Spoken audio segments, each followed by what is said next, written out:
Justine, welcome to the podcast. Thank you for having me. No problem. So this is an unusual conversation for us. So just for all the listeners who are listening, we have worked together for the last 14 years. Yeah, 14 years. And for the last year, we've been working very closely together, i.e. Yeah. opposite each other. Yeah. Because you've been my peer. Yeah. So we're doing this so this is an unusual environment for us to be sat doing a podcast together. Yeah. Although in some ways I feel it's quite natural because we speak Yeah. a lot. Yeah. Anyway, let's get going. So we're here to talk about your IVF journey. Yeah. So Justine, tell me when you and your partner first realised that you might be having problems. Yeah. So we got married. We've been married 9 years now. Congratulations. Thank you. And you get married, and I suppose we took for granted the fact that we can start for a family soon. We pretty much did that straight away. It was something we talked about. We knew we wanted a family. So we started straight away. We got up to about the 6-month mark. And I think it was at that point we were like, nothing's happening yet. Should it be? Like, what are the statistics? How long does it take everyone else? So we did a bit of research, and I think it is sort of between 6 and 12 months is the average time it takes to conceive. So, yeah. Yeah. But I think once we'd got it in our mind and we were aware of it, the more it probably started taking over a little bit. So it got to the point it was like every month that was the focus really, and it sort of started taking over more and more. To the point we've been trying then for 2 years. Right. So it went quite quickly from 6 months to 2 years. Yeah. Of trying and. Yeah. I mean, we went to the doctors after 12 months, but they said you need to be actively trying for 2 years before we can refer you to a clinic. Oh, really? Yeah. I didn't know that. So 2 years before you can get help. Yeah. And obviously because we'd then notified the doctors of how long we'd been trying, there were no, we couldn't then say, oh, actually, it's been 2 years. Yeah. We'd already told them how long it had been, so we had to wait it out. Did you have a gut feeling at this point as to what it might be? I had no idea what it was, but my gut was telling me that it wasn't going to happen on our own. We needed help, answers. And what was your emotional state like during that 2 years? I imagine that's really difficult. Very difficult. I had my best friend. We got married similar time. She got pregnant pretty much straight away. In my heart, I'm so happy for her, but at the same time, devastated that it's not us. Yeah. We started to distance ourselves from people who were pregnant or baby showers, and it were not a nice time at all, really. That's hard because I imagine you don't want to be like that. No. But it's hard to face that given what you're going through. Yeah. Yeah. And I feel like, Justine, 2 years is a really long time. Yeah.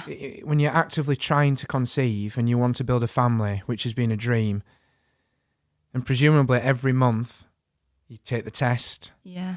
And it's another disappointment. Yeah. That's a big emotional roller coaster to go through for 2 years. Yeah. Yeah. And I think we got to a point where we felt like no one quite understood unless they were going through it.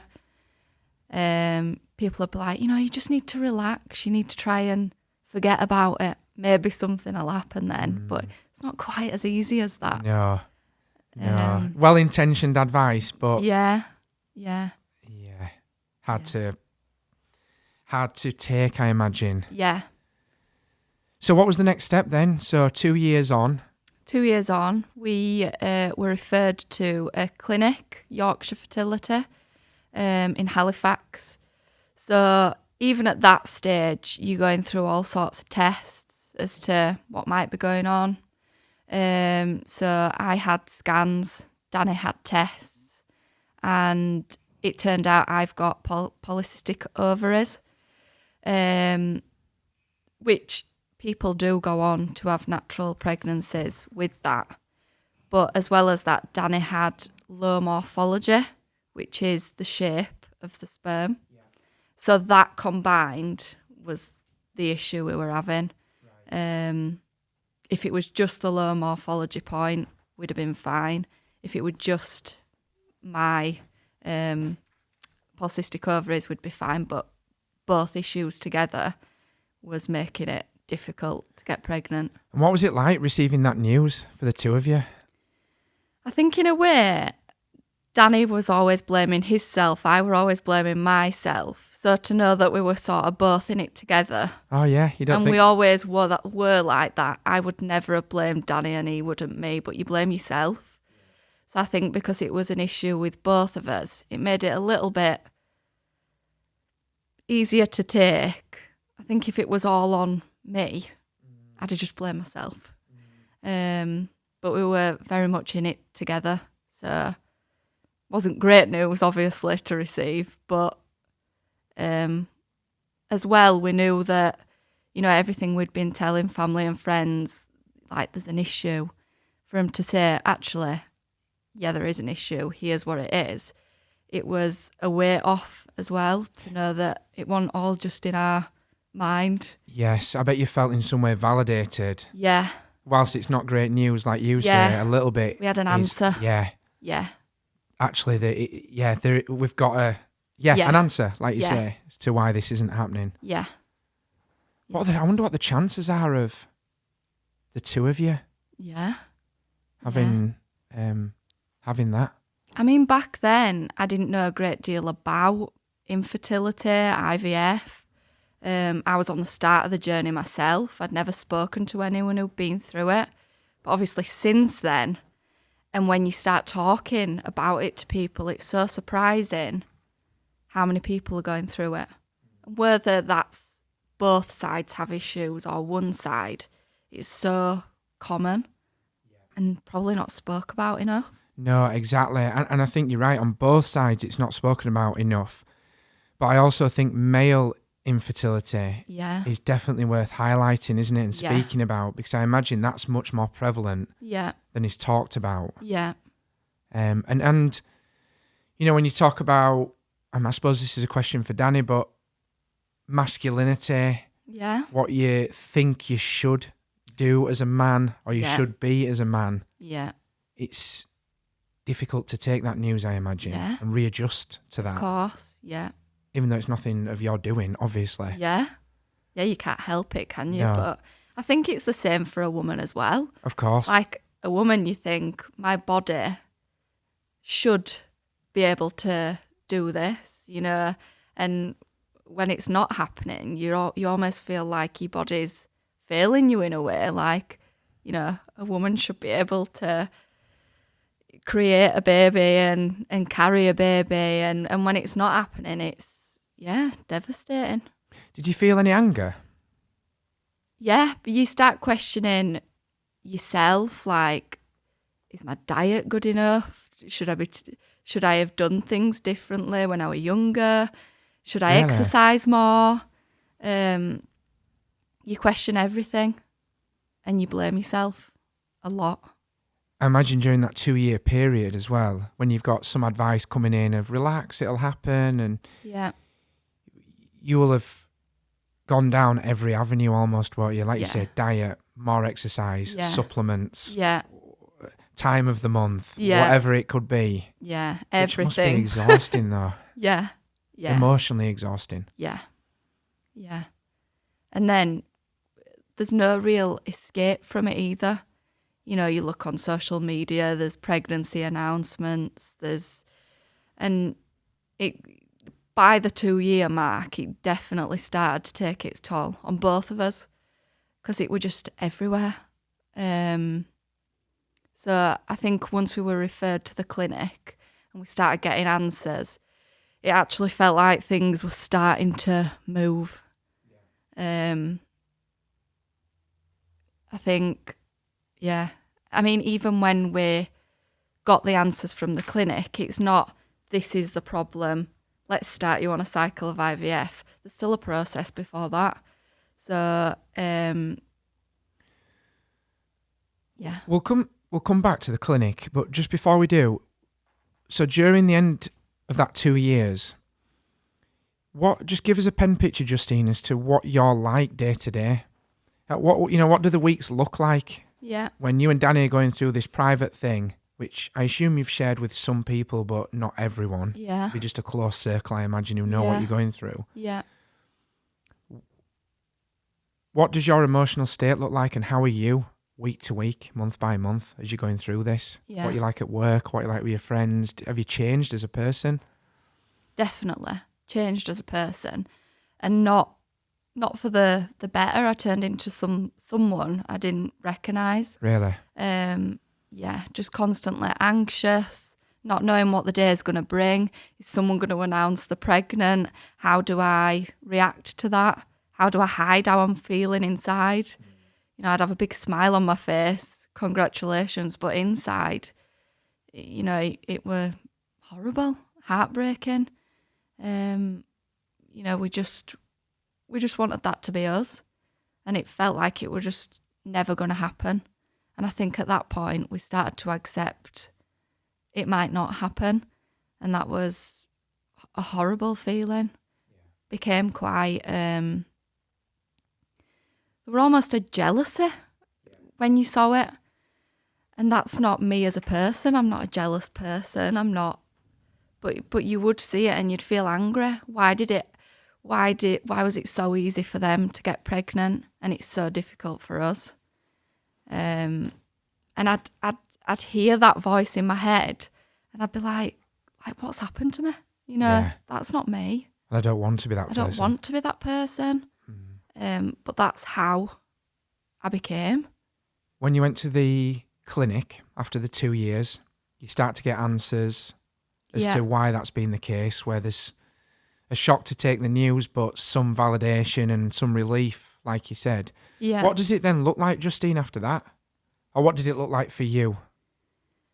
So again, it's a long process. So we had all the tests. We had a brilliant consultant who were really honest from the outset. He put us on some medication. So he put us on that for 3 months to test it. Both of you? Me. And basically that would help with ovulation. It was a medication called clomiphene. So we were on that for 3 months. Nothing happened. And then he wanted to test it for another 3 months. So 3 months went by, nothing happened. So another 6 months then down the track. Yeah. Still no answers. We don't really know what's happening. The clomiphene has a quite a good success rate. So at that point we were a little bit defeated. Yeah. This is quite serious actually. Why has this not worked? So after the 6 months, that's when we started looking at the IVF route. Okay. And what does the IVF route look like? Well, when we first went into it, I didn't know anything about what it was. No, well, why would you? Yeah. So to start off with, we went to a few seminars the clinic used to do, and it sort of explained everything. Because of because of my cysts on the ovaries and Danny's issue, we had IVF, but then on top of that, it was a procedure called ICSI. Right. So normal IVF, they'd put the sperm and the egg in a dish. It'd work its way together. But because of the shape of the sperm, they had to do ICSI, which is they inject the sperm into the egg because they have to pick the normal looking ones. So again, it was understanding that and the process of it. We learnt a lot. And the journey itself is a lot. It's a roller coaster of 4 weeks. Okay, so you try the medication that you were on. Yeah. For another 6 months, so you're 2.5 years into your journey now. Yeah. And then at that point, you're on 4-week cycles. Yeah. Right. What are those cycles then, Justine? So the cycle of 4 weeks is the IVF. Right. So what they do in the first instance is you take medication to almost put your body into a temporary menopause. Right. So you close everything down and then you start it all back up again. So you're taking injections into your stomach every day to create multiple eggs. Right. So you're injecting yourself at home? Yeah. Every day? Every day. Wow. For around 2 weeks. Right. So you do that and you have scans throughout to measure the size of the eggs. On a normal women's cycle, you'd have 1 egg. So within the IVF, you've got multiple. I think on the first round, and I still know all these details. I bet. So clear. I had 28 eggs. Right. 28. And normally you'd have 1? 1, yeah. Wow. Yeah, like a woman conceiving normally would have 1. IVF, you're creating multiple eggs to obviously increase your chances of success. So if you've had all these, having these injections, you've then got 28 eggs. Yes. The human mind must start to get ahead of itself then and think, well, that sounds successful. Yeah. 1 out of 28 should. Yeah. There's got to be 1. Yeah. So what happened next? So you've taken the injections for 2 weeks until you're ready for the egg retrieval. Yeah. And then on egg retrieval day, they collect the eggs. They do it through a catheter. So I was sedated, so it's quite painful afterwards. But you wake up. We've collected 28 eggs. So you're like, great. Yeah. 28. That sounds a lot. That sounds good. Yeah. Danny had to obviously do his part. Yeah. Yeah. Which I would say was easier. Yeah. So at that point they would select the appropriate sperm as well. Yeah. And then over the course of the next week or two then, you get in phone calls to say how your eggs are doing, are they developing into embryos, which is what we want. They want it to be a blastocyst when they put that back, the egg back. Now, as the days were going on, these eggs are disappearing. There's becoming less and less of them. Really? Yeah, which is devastating. So you're getting calls to say, I know you produced 28 eggs, Justine. Yeah. But we're now down to... Yeah, literally the day after, you get a phone call. And I think there was 12 that had fertilised overnight. The rest of them just didn't do anything. Really? Yeah. And then again, it's over the course of like 5 days. You get a phone call once a day. You can't keep ringing them to say how they're doing. By day 5, we'd got 2. Wow. 2, yeah. And then when we turned up for the egg to be put back, because they only wanted to put 1 back and 1 to freeze, the other egg hadn't developed, so it was unfreezable. So we had by the just time 1. you actually get to the clinic, Yeah. what, 6 days later? Yeah. There's 1 out of the 28. Yeah. Wow. Yeah. Yeah. So at that point we were like, they still keep you hopeful. You only need 1. Yeah. It's not about the numbers, actually. It's you need 1. If we can put 1 good quality one back, which it was, then you've got a good chance. Yeah. So we just, kept his fingers crossed for the 2-week wait, which I have to wait then. So the egg goes back, Yeah. the one good one that you've got, and then you wait 2 weeks to see if that's 2 weeks. worked. Yeah. Wow. Yeah. And then at the end of that 2 weeks, you go back to the clinic. Yeah. And it's a blood test. Right. There's no cheating about it. You can't do a pregnancy test because you've got, from all the medication you've been taking, you've got high levels of HCG. So that could give you like a positive pregnancy test, but that might not be accurate. Right. So you really do have to wait. Yeah. Yeah. And what happened for you and Danny, Justine, when you went back that time? So the first time we went back and it was positive. Right. Yeah, positive test. We were absolutely delighted. Wow, when you received that worked. news. Yeah. I remember my mum came with us. She was jumping in the air. It was just almost like the nightmare were over. You know, it's happening. Yeah. Going to be a family. You start overthinking everything. Looking at prams, nursery ideas. How you're going to tell people. So it were very exciting. Very exciting. So you came out of the clinic and you just on cloud nine. Yeah. And by this point, you're on, just to say again, somewhere between 2.5 and 3 years on. Yes. From trying to start a family. Yeah. Wow. So the relief at that point must be just the elation. Yeah. Yeah. It's worked. Yeah. Finally. Yeah. And you just couldn't. We were on cloud nine. There were no. So then we had to wait 2 weeks when you have your first scan at the clinic. So at that point, you'd be 6 weeks pregnant. Okay. So I'm 4 weeks pregnant. Yeah.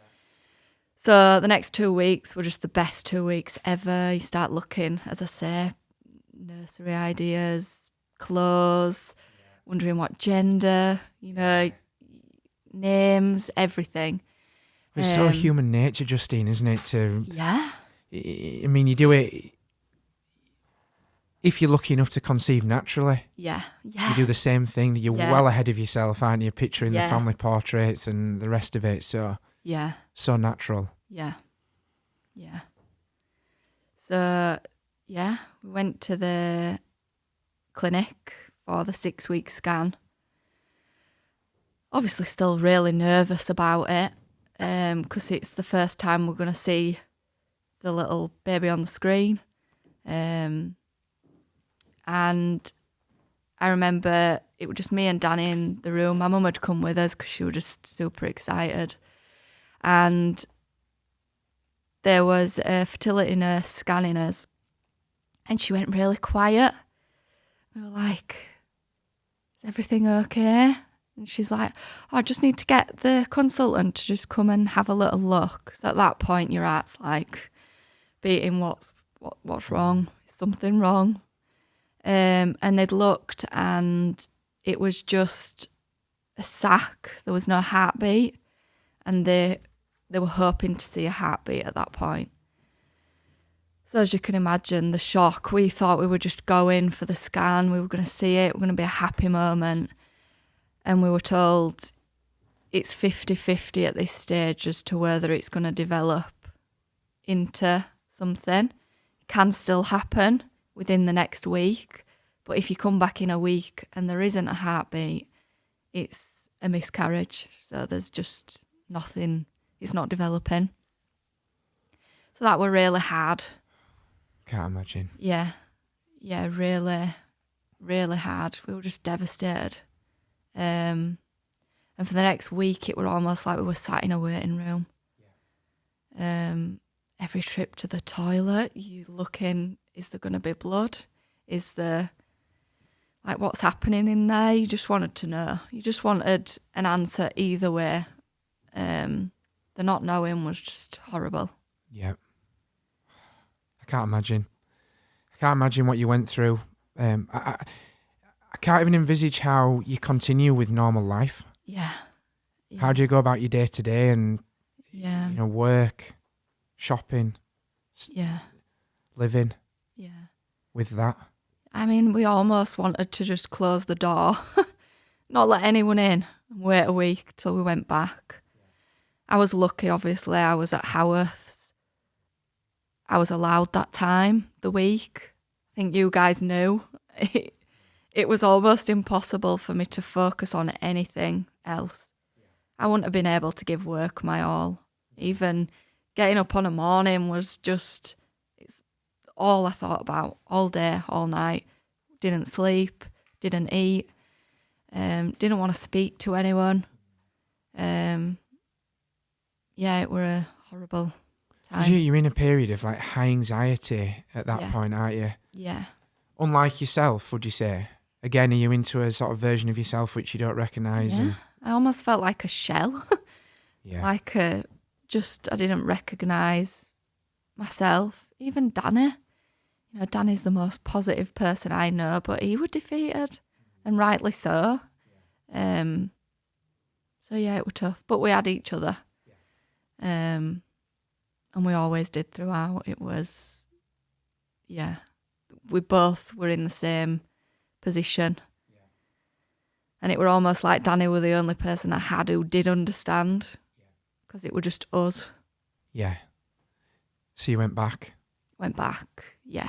And it wasn't good news. No. So they didn't find a heartbeat, and they said that it was a miscarriage. So I just had to wait for the miscarriage to pass. So, yeah. Even now, like 4 years later, nearly five years later, it still chokes me up to talk about it, you know. But it's horrible. Yeah. Horrible for anyone to suffer a miscarriage. Yeah. But it hadn't happened either. And we can see this little sac on the screen, and we know that it's going to come away at some point, and we've just got to wait it out. Just, yeah. It's unthinkable. So difficult. Yeah. How long do you wait, Justine? Just as long as it takes. As long as it takes. It took another week after that for us. So we were lucky it didn't take weeks. Like, we just wanted to put in, close the book on that chapter. But to us, it wasn't just cells that were our baby.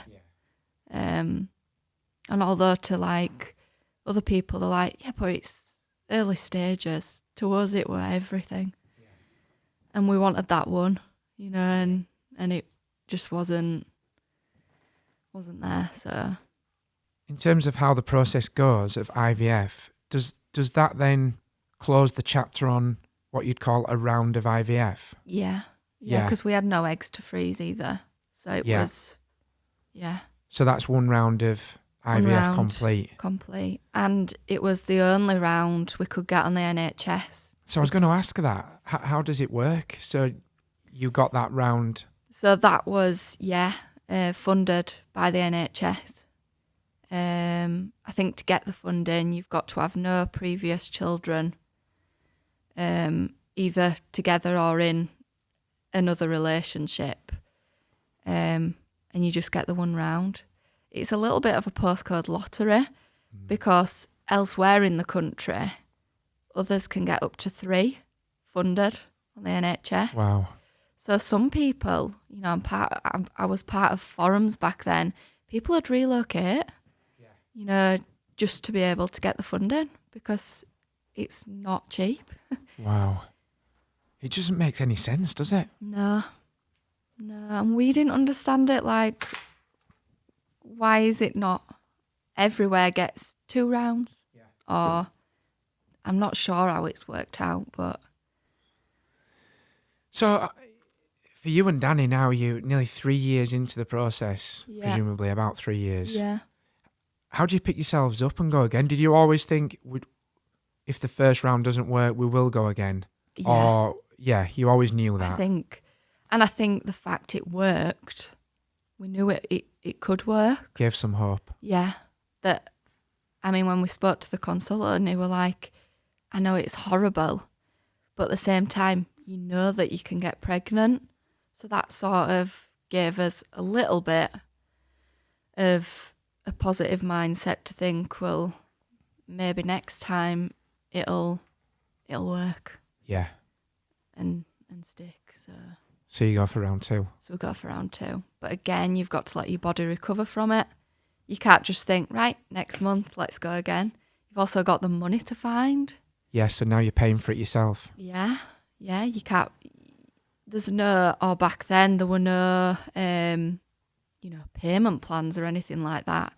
Me and Danny were young. We didn't have a lot of savings.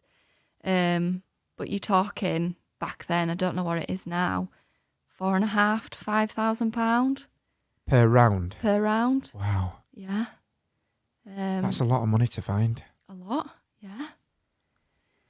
And when you're trying to live your life at the same time, holidays helped us switch off, but how can you do that when you've got that to find? You've got to give it your all. And I think not just going through the process itself is clearly incredibly stressful and traumatic. Yeah. And private, Yeah. so you haven't got a huge support network. Yeah. And then to add further stress of financials on top, it's a really hard period to go through, isn't it? An understatement, but really difficult. Yeah. Yeah. Work as well. I'm lucky that I had Howarths and I had their backing, but for other people, that to me was like the easiest part because Howarths made it that way. But other people having to tell your employer, oh, by the way, I'm going to need more time off because I'm doing another round. There's a lot of appointments involved, the time off work. So I was lucky I didn't have that on top as well, whereas some people do. Well, I think that's a really important part of this conversation, isn't it? Because unless you've been on the journey of IVF, it's probably fair to say you don't know what it looks like. No. You don't really understand it. How would you if you haven't experienced it? But I suppose part of you and I doing this is to try and share that story for employers as well. Yeah. To understand what's actually going on in the background. Yeah. When that call comes in to say, oh, I'm off sick today or I've got to go to an appointment. Yeah. When you're busy and stressed and running the business or whatever, it's very easy then to think a certain way. But I think it's really powerful for you to share the story of what it's actually like. Yeah. Yeah. Going through that journey. Yeah. And really deeply understanding why work is going to come down the priority list. Yeah. Yeah. Of course you still worry about work though. Yeah. You want to be present at work. But at the same time you want to be 100% present. And at that period when we were waiting for the result of whether the baby was developing or not, I couldn't have given 100% to work. No. And I think as an employer, understanding that and understanding the process and the emotional turmoil of what I was going through, it really did help. Because I had comfort knowing that you were there and you understood the best you could. So you and Danny dust yourselves down. Yeah. Like you say, you can't just crack on. You have to let your body recover. Yeah. Not forgetting the fact you've been injecting yourself at home. Before that, you've been on tablets to bring about early menopause, did you say? So the temporary menopause, it closes your body down to start it up again. Excuse me, temporary menopause. So you've gone through all that medication, then you've had the injections, then you've had the emotional roller coaster of thinking you've got there, then you haven't. Yeah. Then the miscarriage. Yeah. Then time for your body to recover. Yeah. And then you and Danny at some point are eventually ready. Right, we go for round 2. Yeah. Talk us through that then, Justine, the round 2 and where you go from there. Yeah. So obviously it was 3 months recovery. You've got to have 3 normal cycles of your period back after that so that they know that your body's ready to go again. So you're in talks with the consultant. Are we doing anything differently this time? Are we keeping the same medication? There's different types of medication because it had worked the first time, we kept everything the same. So, 3 months later, we go for round 2. Again, this time we kind of knew what to expect. Yes. We knew the process a little bit better. And I think we came into round 2 a little bit more positive that it were going to work. Same process, same waiting time after, everything the same. Started bleeding before the test date. So we rang the clinic to tell them what had happened, and they were like, yeah, it's probably not great. It's not to say that it's definitely a no, but you need to wait it out again till the test date. We can't test you any quicker. So we went in on the test date, they did a blood test, came back negative. So again, all that emotion, the funds we'd raised, just everything again. It was like no eggs to freeze again. No eggs. So you get that result, and that closes round 2. Yeah. Wow. Yeah. And by the time they put the blastocyst back, it was a good quality one. No other eggs to freeze, but we were positive. And negative result again. So at that point we were defeated. Just, when can we go again? Yeah. We're not going to have that money in 3 months. Is hope waning a little bit now? Yeah, definitely. Do you start to talk about adoption? Again, like, friends and family would ask us those questions. Have you considered adoption? But at that point in our journey, that was something totally separate. Like, for us, we wanted to, obviously it wasn't naturally because it was IVF, but we wanted our own.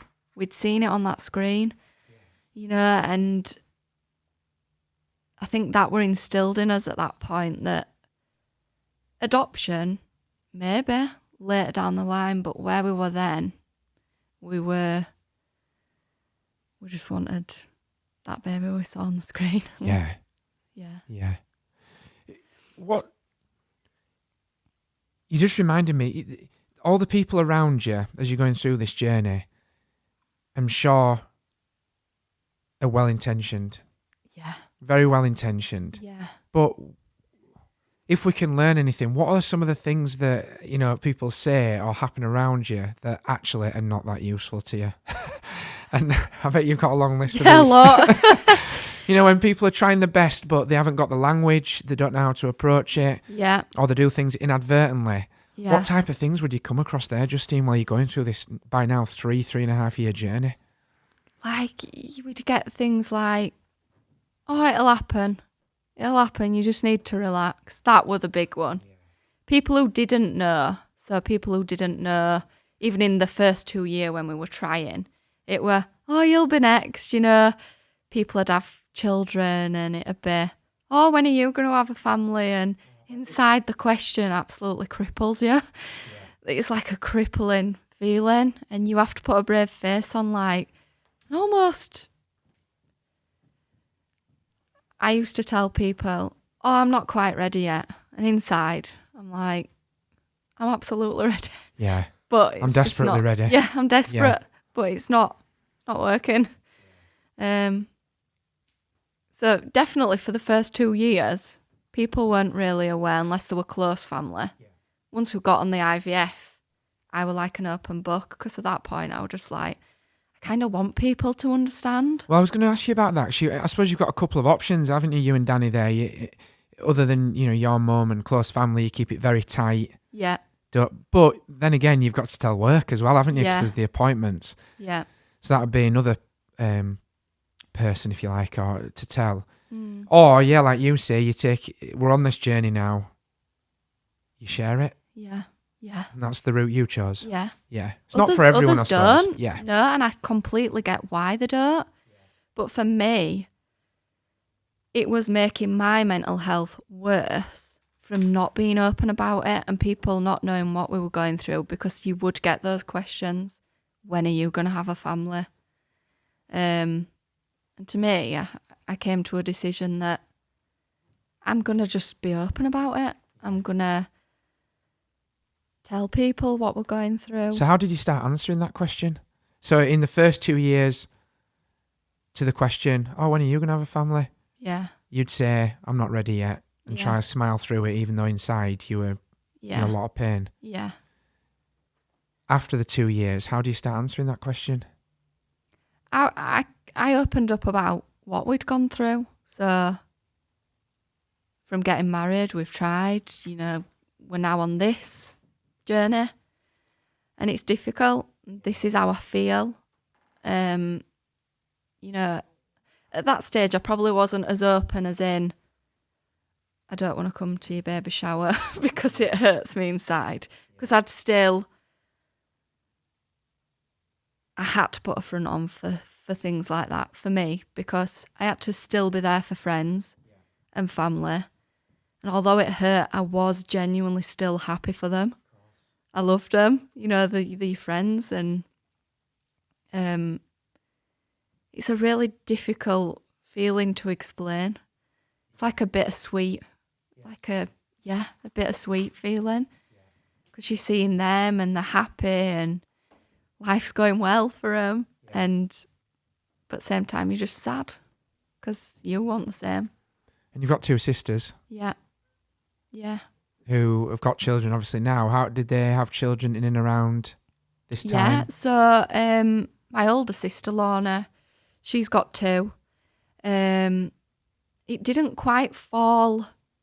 She had her youngest when we were in sort of the 2-year period early on in that. So that didn't quite affect us. And my youngest sister, Helena, she was after the IVF stuff. So, yeah, we didn't really get that with my sisters. Although on Danny's side, his brothers had children while we were. And that was really difficult. Yeah, it hurt a lot. But at the same time, they're your family and you love them and you've got a niece, nephew. But it was still behind closed doors. Heartbreaking. I think just going back to the point of what people say, if there's any lesson there, and it's the assumptions we make, isn't it? And same for before we went through it. I'd ask those questions. I don't make people bad people. They just don't. They're almost being polite, aren't they, when they ask questions like that? Taking an interest in your life. Yeah. But actually, the effect it has on that person, although I'd have a smile on my face and I'd answer the question like, not quite ready yet, I'd go home that night and I'd cry my eyes out. Would you? Yeah. You must have shed a lot of tears over that period. A lot. Yeah. A lot. So, Justine, take us through then. So, you finished round 2 now. Yeah. Paid for that again. Just fast forward us now to what happens next. Yeah. So again, we're looking towards round 3. We were so lucky that we had family that could help us with funding it. They all pulled together massively. And went for round 3. We differed the medication this time because we'd done 2 now. A lot of money. So you're looking at changing it up a little bit, see if we could do something a bit different. So we shortened the cycle at this. So there's a long protocol, which we'd done for the first 2, and now we will go on like a shorter protocol. What that means is it's basically shorter time, but the medication, I believe, is stronger. We'd try anything. We weren't the experts at that point. Whatever the consultant suggested, we were like, yeah, let's try it. Let's give it a So we did round 3. We went for the eggs to be put back. We had 2 put back. They weren't the best quality, but they said they were putting 2 back because of that. And fingers crossed we'd see what happened. So they put 2 back, so we were feeling a little bit deflated because they said the quality wasn't as good, but they'd put 2 back, so maybe one of them or both of them would stick. We got all the way to the test day. Felt really positive about this one. I felt like in the 2-week wait, you question everything. You know, do I feel a bit sick? Did I feel like something going on then? Have I got a little bit of pain? Could that be implantation? Every question, every movement. Got to the day, negative result. That point, we both like, this is never gonna work. It's just not gonna happen. Had to describe the feeling at that point, really. Just totally and utterly just deflated. It were like a losing battle. We were never going to win. And I think we started getting in our heads, like, need to start coming to terms now that it's not going to happen. Yeah. And that after round 3 had finished, that's where that started to kick in. We're starting to look past this now. Yeah. We're going to have to. The hope was slowly dwindling. It was, because we were so positive about that round as well. Yeah. You know, there were no bleeding before. I were adamant, like, you know, I were having symptoms. But, yeah, nothing again. What made you go for round 4? We waited quite a little bit for round 4, so we didn't go straight in for it as we did the others. We took some time out, went on holiday. We really thought about it because after round 3 we were like, we don't want to do this again. Yeah. And if we do, we don't want to do this anytime soon. No. As the months went on then, it's almost like we got a bug for it, you know. It's like you just want to try your chances again. Yeah. We're at breaking point though at this stage. Like, I remember asking the consultant, what is going wrong? Why is it not working? And he was so very much to the point. It was, and I was like, what can we do different? What can we do different? And he was like, do you want my honest opinion on what is going wrong? I'm like, yeah. You're like, your eggs are shit. Really? Your eggs are shit. That's what it is. Is that what he said? Yeah. Yeah, your eggs are shit. I'm like, wow. Oh, okay. Right. Okay. So how do we get around that? You can't. You've just got to keep trying. It's almost like a lottery. Yeah. You've just got to keep going. You need one. That might be on round 1, round 4, round 8. Some people keep going. Yeah. So I know the family were keen to help us with round 4. We didn't really push it as such because we were like, you know, we've got to save all this money. Where's it going to come from? And we were lucky. Again, family helped us. A lot of people don't have that. Yeah. Some people don't have that support network around them. Yeah. So we were extremely blessed to have that. So around 5 months later, we were in talks again for the 4th round. Yeah. And we called this one the final round. Did you? Yeah. Yeah. Last chance saloon. The last chance. Yeah. And I think after that, we didn't really know what road we'd go down. Probably we'd even talked about we might go travelling. Yeah. We might just completely just draw a line in the sand and try and switch off from it completely. It's really difficult to say though and do it. So yeah, we were on to round 4 then.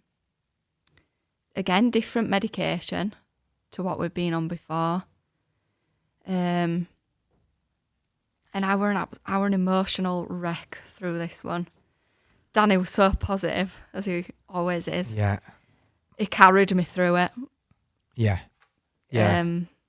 'Cause emotionally. Yeah. Yeah. You've been through so much by this point, haven't you? Like the number of injections, the number of tablets, what you've taken your body through. Yeah. The I was highs, just the mentally and lows. physically drained. Yeah. Like my battery were just gone. Yeah. Yeah. Take us to the end, Justine. We need the good news that everyone here is on on edge, all the listeners as well. So how does it end? I know how it ends. Yeah. Tell everyone. Well, round 4, I were adamant it hasn't worked. I was bleeding.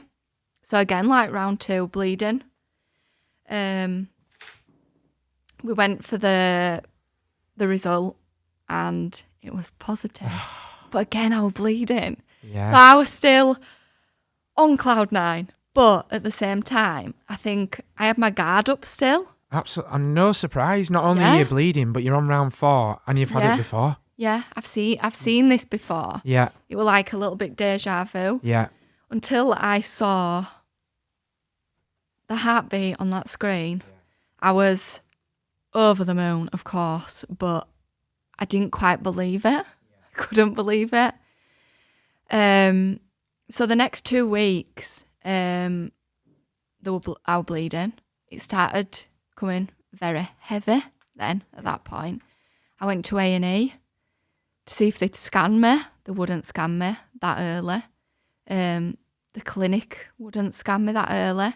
They told me, again, if you're bleeding that heavy, it can be a sign of miscarriage. You're going to have to wait it out. So I'd accepted it.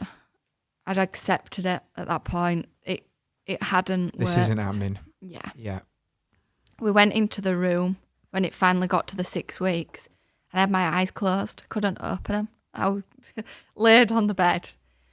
And Danny was so positive going in like, you don't know that it's not happening. I'm like, Danny, I'm bleeding heavily. Yeah. I know my own body. I know what's happening. But it was there, flickering on the screen, his little heartbeat. And again, that just, at that point, I was just, best day of my life, ever.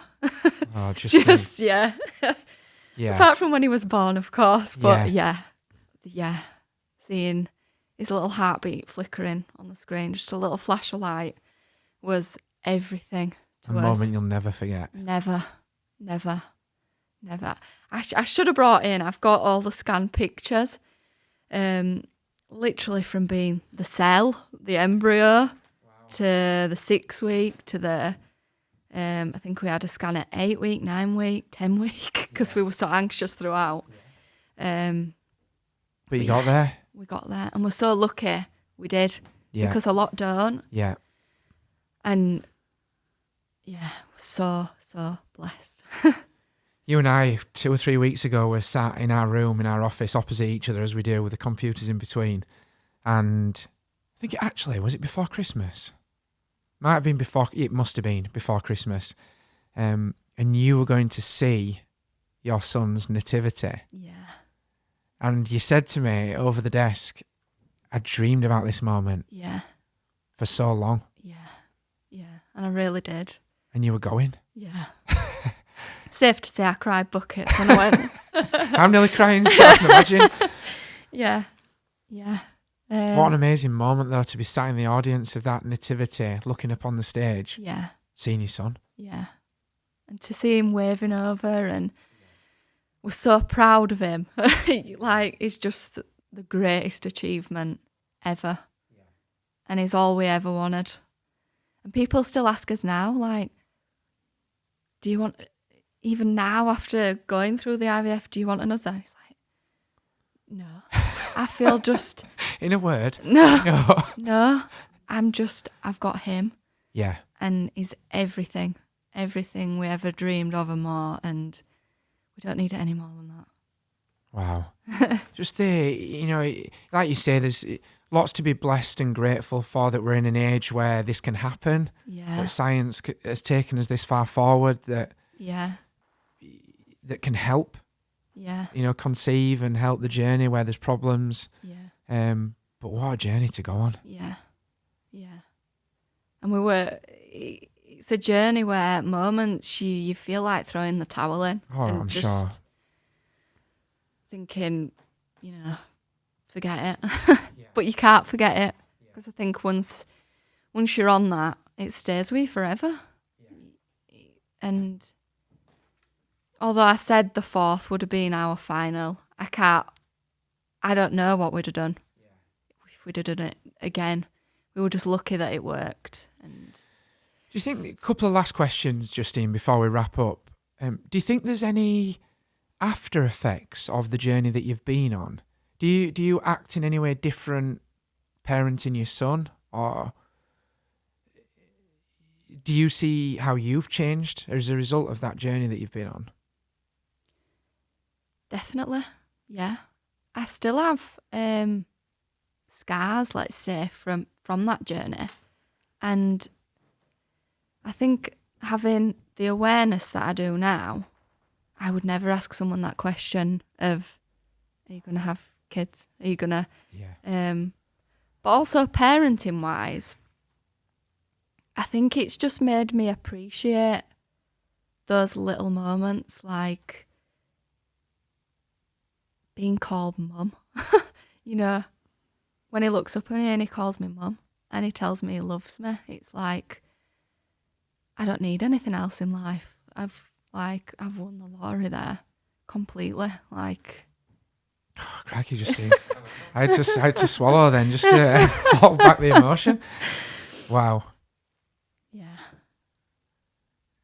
I mean, that's incredible. And because I'm blessed to have 2 children myself, and at times you get frustrated, you get short, you don't give them the attention. It was very human. I'm sure you do the same. But yeah, wow, is that not a stark reminder of how blessed we really are? Yeah. To have children is just a blessing, isn't it? Yeah. Yeah, a gift. Yeah. Finally, Justine, is there anything, this puts you on the spot slightly, so apologies, and if the answer is no, that's fine, but is there anything that you want to say about IVF, or to people that are going through IVF, or is there anything we haven't covered about this important topic that you think's worth saying? I think it's just the people being aware of what people might be going through. When I was going through it, just being able to talk to someone who had been through it, and I'm always a big advocate for that. Like, as I say, I'm an open book with my journey. Some are not, but I'm always open to anyone really who did want to speak about the journey or how they're feeling mentally, not just the process itself. I think if I had that and it was someone who had been through it and does understand, although a family member is great, they're not on that journey. So just being able to be a little bit more completely transparent with someone, and for him to just be a bit of a shoulder, really. Yeah, talk about the anger, the jealousy, the depression. Because back then I couldn't really talk about it, even with close family, because you don't want them to feel like they're treading on eggshells around you. You don't want them to feel like they can't tell you something. Yeah. So I suppose it's speaking to someone on, how did you deal with that? Yeah. How did you cope with that? What coping mechanisms would you suggest? I'd have loved to have had someone to speak to. Yeah. Just that support. And I just also add to that, just to touch back on a theme we talked about earlier about work and your employer. Like, for any employers out there listening, I hope that Justine sharing a journey has helped shine a light on what that's like. Yeah. And if we can support and work together, communicate. Yeah. Which Howarths did. And I think that's something that I'll always remember. And, you know, there's things like pay, things like, you know, whatever it might be. But it's actually those moments of need in your life with your employer that you remember most. And that'll always stick with me.